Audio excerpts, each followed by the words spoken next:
నా ఆయుష్ పొడిగించయ్యా, నేను ఇంకా చాలా కాలం బ్రతకాలని అడుగుతావు.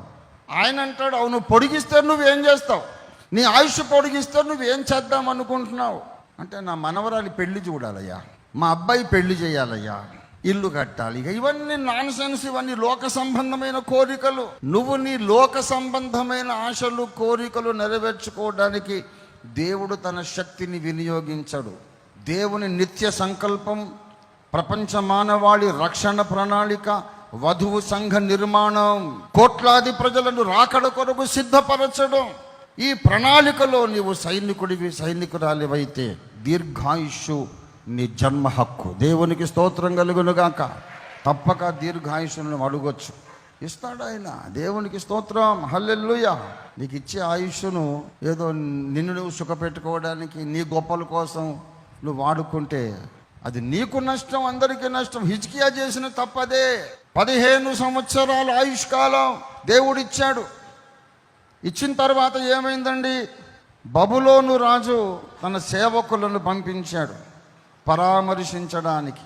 వాళ్ళని పిలిచి, ఈ హిజ్కియా ఏం చేశాడంటే, రండి రండి రండి, నన్ను పరామర్శించటానికి రాజుగారు పంపించారా, చాలా సంతోషం అన్నాడు. వాళ్ళని తీసుకెళ్ళి యూదా రాజ్యము యొక్క ధనాగారం, ఖజానా, రాజు సంపదలన్నీ ఎక్కడ దాచుకుంటారో అక్కడికి తీసుకెళ్ళి 2వ రాజులు 20:13 హిజ్కియా దూతలు వచ్చిన మాట విని వారిని లోపలికి రప్పించి తన నగరునందేమి రాజ్యమందేమి కలిగిన సమస్త వస్తువులలో దేనిని మరుగు చేయక తన పదార్థములు గల కొట్టును, వెండి బంగారములను, గంధవర్గములను, పరిమళ తైలమును, ఆయుధశాలను, తన పదార్థములలో ఉన్న సమస్తమును వారికి చూపించను. ఎందుకు చూపించావయ్యా నువ్వు? పరాయి రాజు, అన్యుడు ఏదో మర్యాదపూర్వకంగా, అయ్యా మీరు మరణ పడక మీద నుండి కోలుకున్నారని విన్నాను అని పరామర్శించడానికి తన దూతలను పంపిస్తే వారిని చేర్చుకొని ఆతిథ్యమిచ్చి కొన్ని కానుకలు ఇచ్చి పంపించు. వాళ్ళని లోపలికి ఎందుకు తీసుకెళ్ళావు? నీ ఖజానా ఎందుకు చూపించావు? చూడు, నాకెంత వెండి ఉంది, ఎంత బంగారం ఉంది, మా పరిమళ ద్రవ్యాలు చూడండి, ఆయుధాలు చూడండి, ఎన్ని ఆయుధాలు ఉన్నాయో. ఎందుకు చూపించావు? ఇన్ని చూపించావు, కానీ ఇదిగో నా వీపు మీద రాచపుండు, నా దేవుడు స్వస్థపరిచిన మచ్చ ఇదిగో, అది చూపించలేకపోయావే. నా దేవుడు యెహోవా దేవుడు, భూమి ఆకాశముల సృష్టికర్త అయిన దేవుడు. నాకు క్యాన్సర్ పుండ్లు వచ్చింది, మరణకరమైన రోగం, చచ్చిపోవలసిన పరిస్థితిలో నా దేవుడు నన్ను లేవనెత్తాడు. అంజూరపు పండ్ల ముద్ద వేసి కట్టమన్నాడు, అది కట్టగానే నేను బాగుపడ్డాను. అంతకుముందు ఎన్ని మందులు వాడినా తగ్గలేదు, చావుకు దగ్గరికి వెళ్ళిపోయాను. నా దేవుడు నన్ను స్వస్థపరిచాడు. రండి, ఇదిగో ఈ మచ్చ చూడు, పెద్ద మచ్చ వీపు మీద, ఇది నా దేవుని ప్రేమకు, స్వస్థపరిచే శక్తికి సాక్ష్యం. నీ వీపు మీద మచ్చ చూపించలేకపోయావు. నాకు ఇంత బంగారం ఉంది, ఇంత వెండి ఉంది, ఎన్ని ఆయుధాలు ఉన్నాయి అని చెప్తావా? దేవుని గొప్పతనం చెప్పలేవు, కానీ నీ గొప్పతనం చెప్పుకుంటావా? దేవుడు ఏమన్నాడు తెలుసా?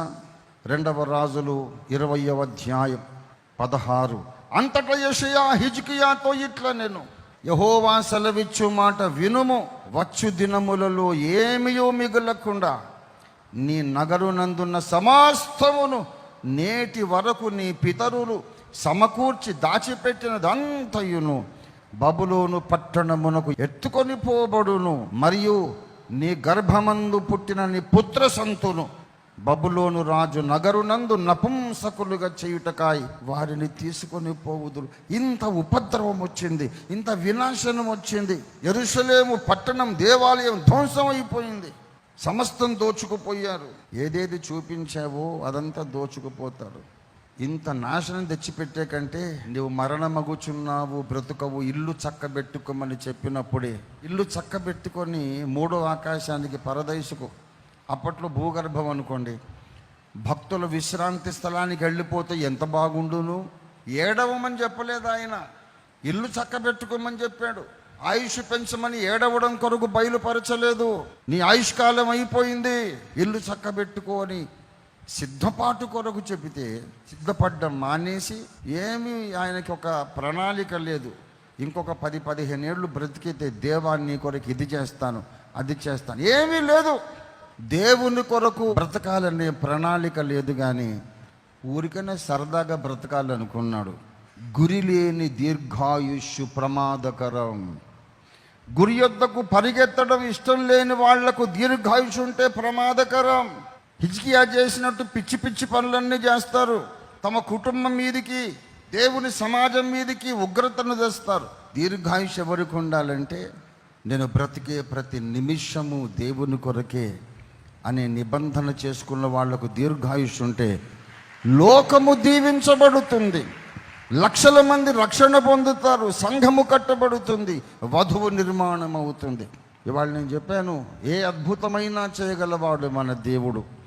ఆఖరికి మరణమైనా తప్పించగలడు, మరణకరమైన రోగమునైనా స్వస్థపరచగలడు, మరణకరమైన రోగాన్ని కూడా పారద్రోలగలడు. కానీ అడిగేటప్పుడు జాగ్రత్త. ఏదో నా మనవరాలి పెళ్ళి, ఇల్లు కట్టాలి, కొడుకు పెళ్లి చేయాలి, ఇట్లాంటి కారణాలు చెప్పకండి. దేవా, నీవు నన్ను బ్రతికిస్తే నీ చిత్తము భూమి మీద నెరవేరడానికి నేను ఉపయోగపడతానయ్యా. నా కోసం కాదు, నీ కోసం బ్రతుకుతాను.